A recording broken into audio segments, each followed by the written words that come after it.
¿Qué tal? ¿Cómo están? Bienvenidos al programa Encuentros. Hoy queremos invitarles a conocer y a reflexionar sobre un concepto muy querido y muy nombrado por el Papa Francisco, la cultura del encuentro. Es decir, ese deseo de la Iglesia de establecer de forma permanente un diálogo entre ella misma, entre el cristianismo y las diversas culturas, formas de religión, formas de entender la vida que conviven en nuestra sociedad. Y queremos acercarnos a esta realidad a la luz de un encuentro diocesano que va a tener lugar el próximo 14 de mayo aquí en Valencia y que precisamente versará sobre esta cuestión, sobre el encuentro entre la fe y la cultura.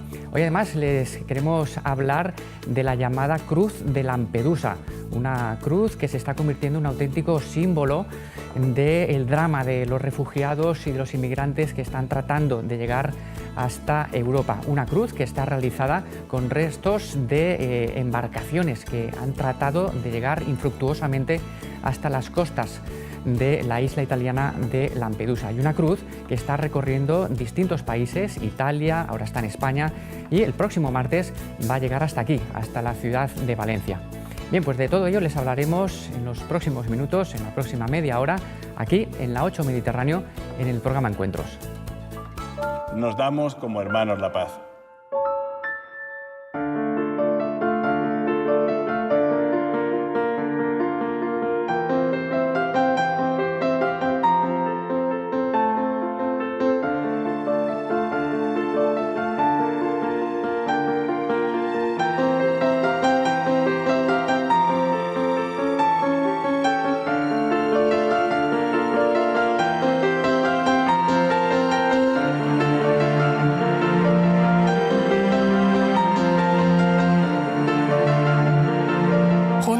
Por un mundo mejor, por tantos. Bien, pues entramos ya en materia con esa cultura del encuentro tan querida por el Papa Francisco y también tan promovida por sus antecesores, por Benedicto XVI, por Juan Pablo II. Y para hablar de ello tenemos aquí en el plató de Encuentros a un auténtico experto en esta cuestión. Yo diría que el máximo experto, sin duda ninguna, aquí en la Iglesia en Valencia.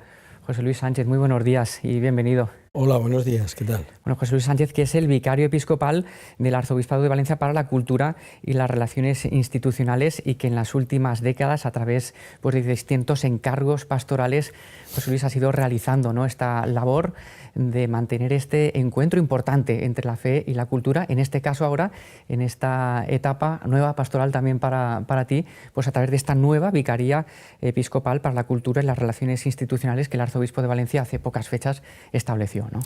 Pues sí, empecé con don Miguel Roca, que me encargó, estando yo, habiendo pasado por Sinarcas y luego por Torrente y por Genovés, después me encargó la pastoral universitaria, la delegación de pastoral universitaria, y estuve muchísimos años. Don Miguel se marchó pronto, el Señor le llamó, y luego con don Agustín pues seguí llevando la pastoral universitaria y más tarde la enseñanza, la delegación de enseñanza. Luego con don Carlos, habíamos empezado con don Agustín la Universidad Católica, seguí de vicerrector en la Universidad Católica, y con don Antonio también, y ahora pues este encargo desde el arzobispado de llevar la pastoral de la cultura, la Vicaría de Cultura y Relaciones Institucionales, que hemos empezado hace poquitos meses. ¿Por qué es tan importante? ¿Cómo podríamos decirle a las personas que nos estén viendo sobre la importancia que hay detrás de este establecimiento entre una institución como la Iglesia, que tiene una pretensión de verdad, toda vez que parte de esa frase de Jesús en el Evangelio que dice: yo soy el camino, la verdad y la vida, y que de alguna forma justifica ese impulso misionero de la Iglesia, pero por otra parte entiende también la Iglesia que hay una necesidad de diálogo con el mundo? ¿Cómo se puede explicar esa importancia de este diálogo? Vamos a ver, la fe necesita a la cultura permanentemente para hacerse presente en ella, no hay otra manera, es decir, la fe se hace presente en cualquier lugar del mundo, con cualquier raza, ante cualquier pensamiento. Y por tanto el mandato del Señor es: id al mundo entero y predicad el Evangelio a toda la creación. Y la cultura necesita también de la fe porque ésta le abre una perspectiva nueva,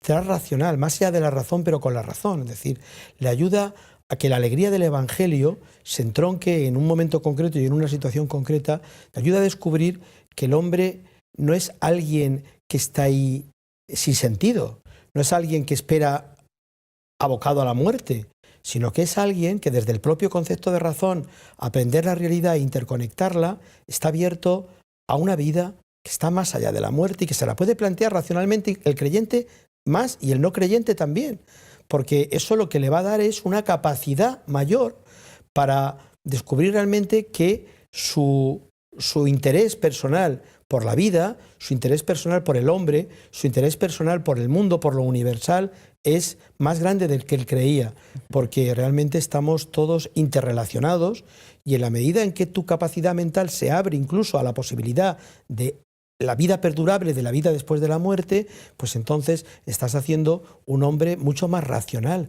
un hombre con un potencial mucho más grande. Desde luego, lo que puede aportar la Iglesia, el cristianismo, a la cultura actual, a la sociedad actual es evidente, ¿no? Todos estos valores, José Luis, que estás nombrando, pero claro, se trata también de un diálogo a dos bandas donde los dos hablas.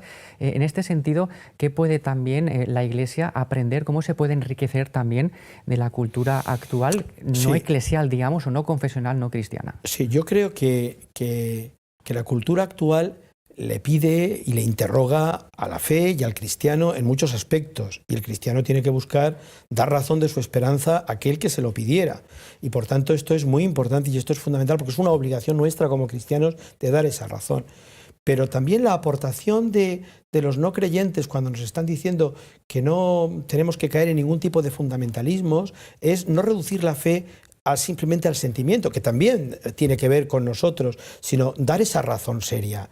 Y entonces esto nos lleva, lógicamente, a conectar la revelación, la palabra de Dios, con el pensamiento, permanentemente. Si hubiera un elixir que tuviera la revelación católica, que tuviera el cristianismo, que curara el cáncer, todos lo cogerían, creyentes y no creyentes.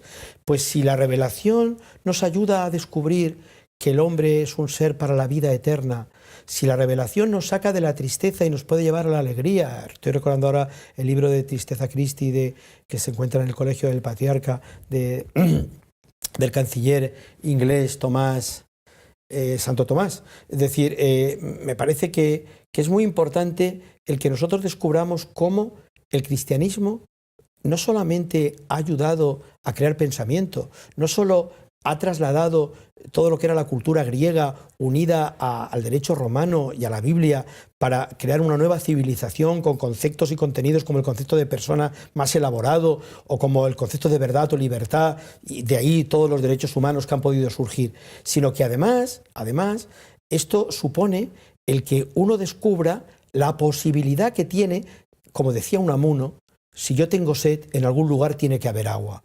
Si yo tengo sed, en algún lugar la puedo encontrar. Y solo y en la medida en que la busco, puedo descubrirla. Porque no hay don más grande que ese don de la verdad que lleva a la libertad. Y Dios nos deja libres incluso para decirle que no a Él. Ese sentido de la trascendencia, ¿no?, que todos tenemos, las personas no creyentes también, y que es un terreno abonado, ¿no?, para que la Iglesia también pueda hablar de su mensaje, del mensaje de Jesús. Hay que ver también cómo se hace, cómo se traslada ese mensaje. Muchas veces en el método están muchas veces las posibilidades de éxito, de que ese encuentro sea verdaderamente fructífero. Podemos ver un vídeo, Jesús Luis, si te parece, del Papa Francisco, que hace muy pocas fechas, creo que fue en el mes de diciembre, aludía a lo que era su intención de oración en ese momento, y que él precisamente quería referirla a ese diálogo, ¿no?, con el mundo de la cultura. En concreto, la intención era para que las personas dedicadas al servicio de la transmisión de la fe encuentren un lenguaje adaptado al presente en diálogo con la cultura. Vamos a verlo y luego comentamos acerca de este lenguaje. Uno quiere compartir su fe con la palabra, tiene que escuchar mucho. Imitemos el estilo de Jesús, que se adaptaba a las personas que tenía ante Él para acercarles el amor de Dios. Recemos para que las personas dedicadas al servicio de la transmisión de la fe encuentren un lenguaje adaptado al presente, en diálogo con la cultura, en diálogo con el corazón de las personas y sobre todo escuchando mucho.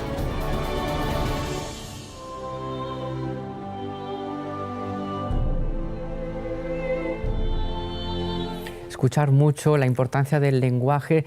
Hablabas antes, José Luis, de ese elixir que en cierto modo yo creo que tenemos, ¿no?, los cristianos, que es el propio Evangelio, ¿no?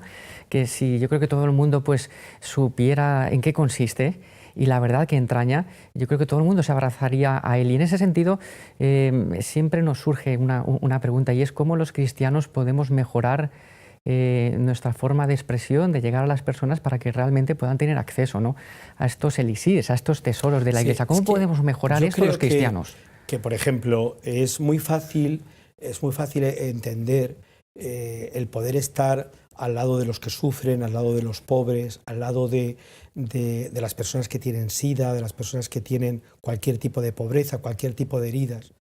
Pero es mucho más difícil comprender que tenemos que estar también donde se hacen los conceptos que, según se hagan unos u otros, va a haber unas consecuencias culturales. O sea, no solo tenemos que estar en las consecuencias culturales de la pobreza, sino allí donde se puede crear esa pobreza. Y por tanto, tenemos que estar en los sitios donde se hacen los conceptos también, en las universidades, en la acción de poder crear un libro, en lo que significa la música, la pintura, porque si la cultura es un erial cristiano, entonces es muy difícil que los cristianos puedan vivir en esa cultura concreta. San Juan Pablo II lo decía muy bien: o evangelizamos la cultura o la cultura paganizará la fe. Y paganizar la fe no significa otra cosa más que estar fuera, o sea, poder ser pues como mucho como un club, pero no estar en la estructura social. Y hay que rehacer esa estructura social para que el hombre de cada tiempo no pueda perderse la verdad del Evangelio, no pueda perderse la posibilidad de decirle que sí a Dios, pero si no lo anunciamos no lo pueden creer. Y si no lo anunciamos con las palabras y los modos concretos de este momento, también será difícil. Es decir, los primeros cristianos se encontraron con muchos problemas, entre otros, por ejemplo, si no adoraban al emperador, les mataban. Tuvieron que buscar las palabras, los fundamentos, los argumentos para hacer descubrir que eso no era así, para poder seguir viviendo. Hoy día nos encontramos con el relativismo, por ejemplo, que realmente dice que no hay verdad.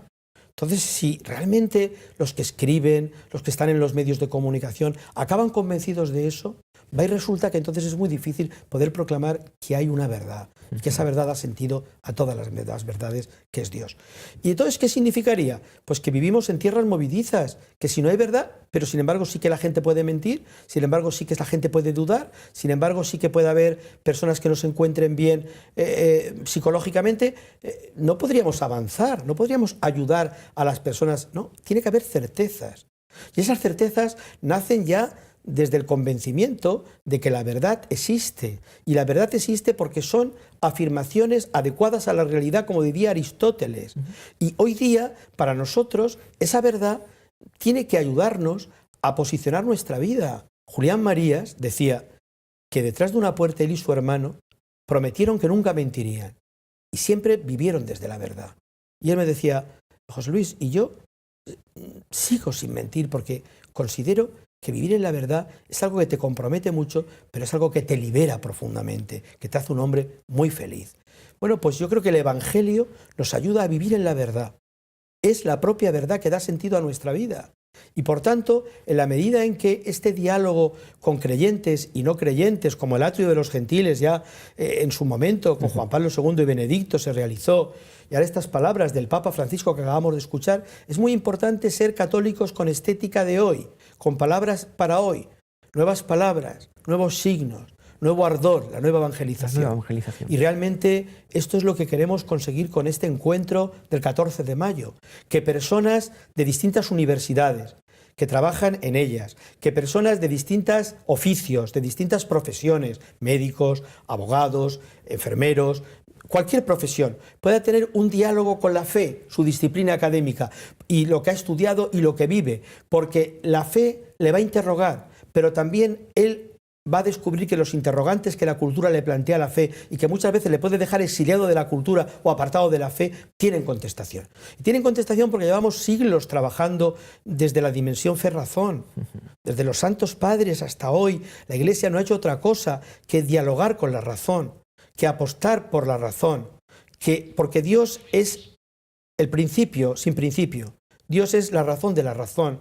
Y por tanto el logos encarnado, la razón encarnada, no tiene otro sentido que realmente quitar el mitos, quitar todo mito y que realmente pueda hablarse y pueda descubrirse cada uno de los temas desde la verdad, afirmaciones adecuadas a la realidad. No en vano, y con esto termino esta intervención, esta pregunta, no en vano la universidad surge de la Iglesia Católica. No en vano la fórmula que tenemos hoy día de cuestionar las cosas viene de Copérnico, un sacerdote, de Mendel y sus leyes biológicas, otro sacerdote, de Mercalli, es decir, el que vio todo el tema de la geoestrategia, todas las dimensiones de los terremotos, de Lemaitre, que fue el que ayudó a descubrir cómo el origen del Big Bang no tenía nada en contra de la propia Iglesia Católica, sino que además corrige a Einstein y se le da todo un camino afianzado hacia adelante. Como el padre Jacqui, que crea la epistemología de ver cómo la fe y las creencias son base fundamental para llegar a tesis, para llegar a hipótesis, para llegar a tesis. Por tanto, no estamos hablando de un pensamiento retrógrado, no estamos hablando de un pensamiento que se quiere quedar fuera de la razón, todo lo contrario, estamos hablando de un pensamiento que ha armado a la razón. Nosotros, cuando fuimos a evangelizar América, que Julián Marías también recuerda estos días con sus escritos, que Colón fue un descubridor, que él no sabía del todo bien dónde iba, que él descubre y con muy poca gente hay una conquista enorme de un territorio vasto y con muchísima gente, de tantísimas personas. Y por tanto es un descubridor. Nosotros no tenemos que hacer la apología de haber hecho ninguna barbaridad. Lógicamente, donde hay hombres, donde hay personas, hay momentos de limitación y hay momentos que se actúan mal, pero sin usar la herejía presentista, sin dirigirnos a aquel momento desde hoy, vemos claramente cómo en tantos y tantos momentos de la historia hemos querido conjuntamente, como dicen los padres de Salamanca, al llevar la evangelización, llevar el concepto de razón, llevar la conceptualización. Toda una aportación torrente de ideas, de vivencias que ha trasladado la Iglesia, que van a ser puestas encima de la mesa ese día 14 de mayo. Vamos a recordar, José Luis, que es un encuentro en la Facultad de Teología de Valencia. Eso es. Que será a las 7 de la tarde. Sí. ¿Y qué contenido tendrá ese encuentro? Los que allí vayan, pues, que por cierto pueden llamar al teléfono que está saliendo en pantalla y apuntarse. ¿Qué es lo que van a encontrar allí? Pues van a encontrar a un grupo de personas en torno a su arzobispo, en torno a nuestro arzobispo, el cardenal don Antonio Cañizares, que saben que está muy preocupado por los temas siempre de la cultura, por la evangelización de la cultura. Don Antonio siempre está al día de los acontecimientos. El otro día hablábamos con él del tema de la transhumanización y estaba muy enterado de lo que significaba la singularidad tecnológica. Todos esos temas que nos plantean retos y que tenemos que acompañar y contestar para poder vivir la fe en esa cultura concreta de nuestro momento. Se encontrarán a este grupo de gente, se encontrarán a una persona que está preparando un tema muy bonito, que son los podcasts que en inglés están hablando de teísmo y antiteísmo, porque esa es la cuestión realmente. Es decir, las universidades, tanto católicas como públicas, tanto de iniciativa social como universidades más cercanas al Estado, es decir, están en las temáticas que al hombre le interesan. ¿Cómo es posible que en Inglaterra y en Estados Unidos haya podcasts sobre teísmo y antiteísmo que lo siguen 40 millones de personas y que aquí ese debate no exista? Un poco o mucho en las universidades católicas de iniciativa social, pero menos en otro tipo de universidades muchas veces, ¿no? Y eso es privar al hombre del mismo concepto de razón, que es aprender la realidad e interconectarla. Luego, las consecuencias de lo que uno crea o no crea es otra cosa, pero dar la posibilidad de plantearnos las bases esenciales del ser humano. En ese encuentro vamos a encontrarnos con esto, vamos a encontrarnos con algunos rectores que han dicho que van a participar con nosotros, que están planteándose también estos grandes temas, y de lo que se trata es de crear una red de grupos interdisciplinares, de distintas disciplinas académicas, de distintas profesiones, un médico, con un abogado, con una persona que está en el mundo del derecho, que está en el mundo de la ingeniería, que se plantean juntos, una vez al mes, pues desde la oración, qué es los interrogantes que les está pidiendo la cultura a su propia fe y cómo ellos los contestan y cómo caminan. El otro día nos comentaba una persona de la administración pública que muchas veces ellos, que son personas técnicos de la administración, pues están en debates que no piensan igual y no saben realmente muchas veces si pueden o no aportar lo que piensan y lo que creen. Y son personas también que necesitan acompañamiento. desde la libertad de una democracia, poder expresarse, poder decir, no simplemente caminar porque sí en lo que toca en cada momento y porque yo estoy aquí tengo que hacer esto, no, sino realmente juntos buscar la verdad, juntos buscar la verdad, creyentes, no creyentes, pero teniendo en cuenta que el Evangelio, que la revelación es una luz que lleva muchísimos siglos, como en la Vigilia Pascual hemos visto, que hace posible que desde esa luz podamos encontrarnos de nuevo con una vida que no tiene término. Estaremos muy pendientes, José Luis, de ese encuentro, 14 de mayo, 7 de la tarde, en la Facultad de Teología de Valencia, encuentro Fe y Cultura, que es un poco como la puesta de largo de esta nueva Vicaría Episcopal del Arzobispado de Valencia, que va a atender desde este momento pues, estos importantes temas, ¿no? Y cuestiones, como es el diálogo entre la fe, la razón, la fe, la ciencia, la fe y la cultura. Deseamos, José Luis, muchísimo éxito para esta nueva andadura. Estaremos muy atentos a todo lo que acontezca y te damos muchísimas las gracias por haber estado aquí. Espero que podamos verte dentro de poco también aquí en Encuentros para hablar de otro congreso que estás organizando sobre Julián Marías, que antes lo estabas nombrando. En este caso creo que será para los días 20-21 de mayo, creo recordar, en la Universidad Católica de Valencia, pero eso ya hablaremos más adelante de ello porque también va a merecer y mucho la pena. Así que, José Luis, muchísimas gracias por habernos acompañado. A vosotros, y os esperamos también en ese encuentro del 14 de mayo a las 7 de la tarde, que pueden inscribirse gratuitamente tanto a través del teléfono como del email que en pantalla estará saliendo, y deciros pues, que realmente juntos buscamos la verdad, pero sabiendo que la verdad misma nos acompaña.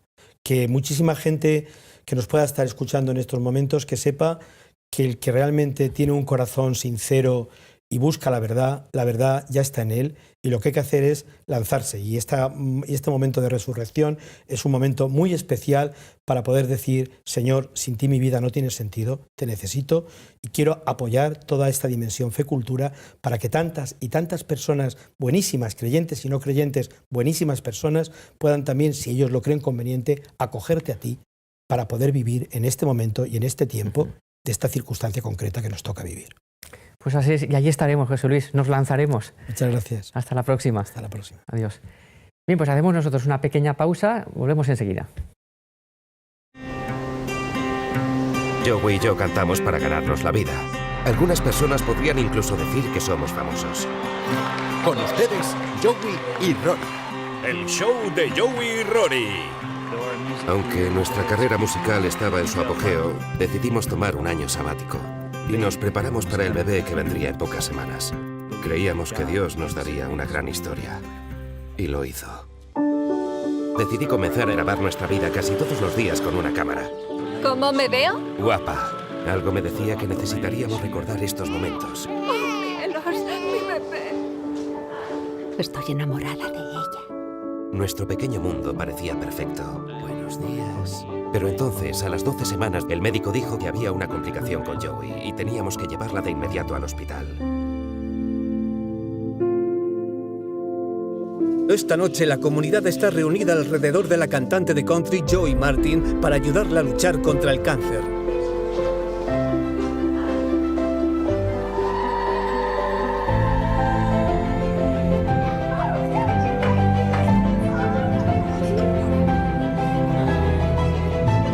Di hola, papá. No hagas eso.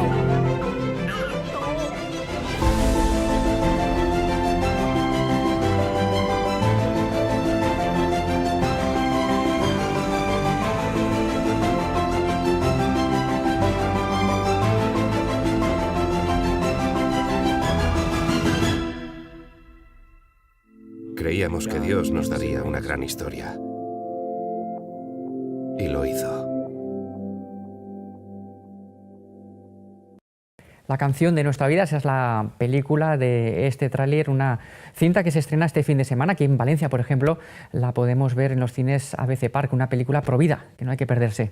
Hablamos ahora de la cruz de Lampedusa, esa cruz que se ha convertido en un auténtico símbolo de ese drama que es el intento de refugiados, de inmigrantes, de llegar a Europa. Una cruz que ha sido elaborada con fragmentos de embarcaciones naufragadas precisamente en el intento de llegar a Europa a través de las costas de la isla italiana de Lampedusa. Una cruz que está realizando un recorrido por distintos países por expreso deseo del Papa Francisco. Ha estado en Italia, está ahora en España y a partir del próximo martes 30 de abril vendrá a la diócesis de Valencia.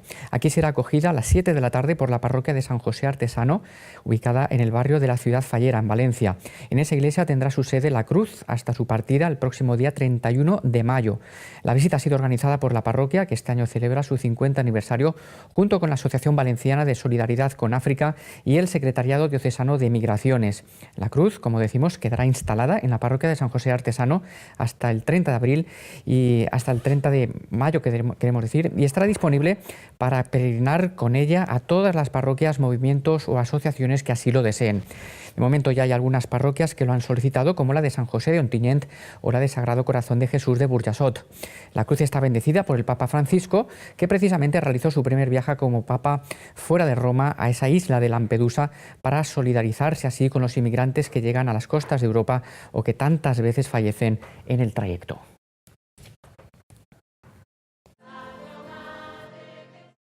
Hablamos ahora de la Semana Santa, que aquí en la diócesis de Valencia desde luego ha estado muy marcada por las intensísimas lluvias que han obligado a suspender muchos actos, aunque en otras localidades sí que algunos de ellos se pudieron celebrar. Por ejemplo, podemos ver imágenes de la Catedral de Valencia, en concreto las que estamos viendo ahora corresponden a la Vigilia Pascual, presidida por el arzobispo en la Seo Valentina. El cardenal Cañizares señaló en su homilía que esta gran solemne vigilia nos hace revivir el acontecimiento más decisivo, irrevocable y siempre actual, como es la resurrección de Jesucristo, un misterio central de nuestra fe que es clave y decisiva para todo hombre y para el mundo.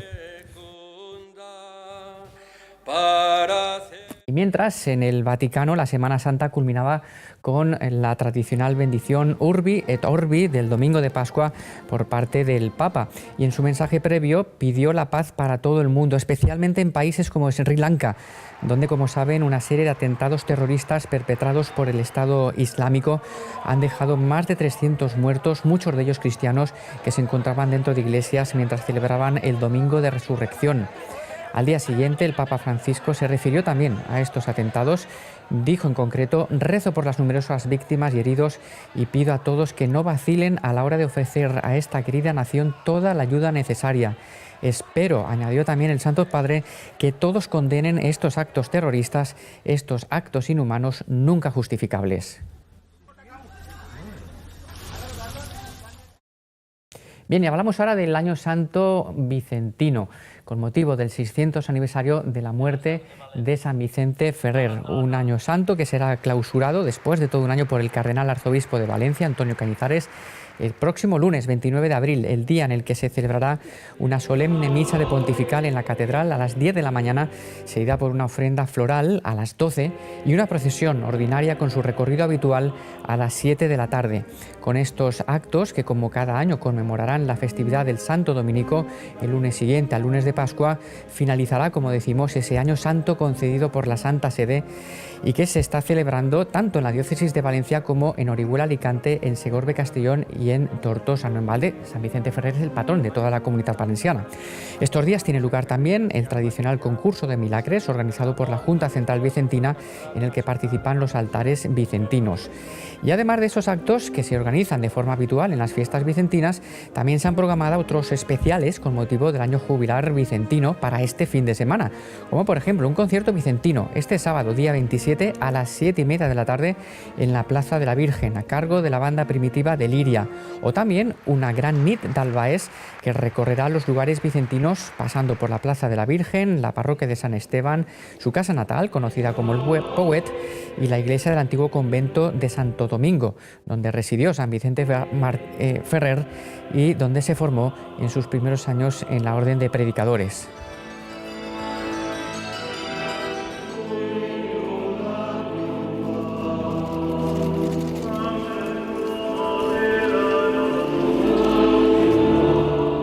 Bien, seguiremos con estos actos que supondrán, como decimos, el colofón a todo este año jubilar vicentino por el 600 aniversario de la muerte del patrón de la Comunidad Valenciana.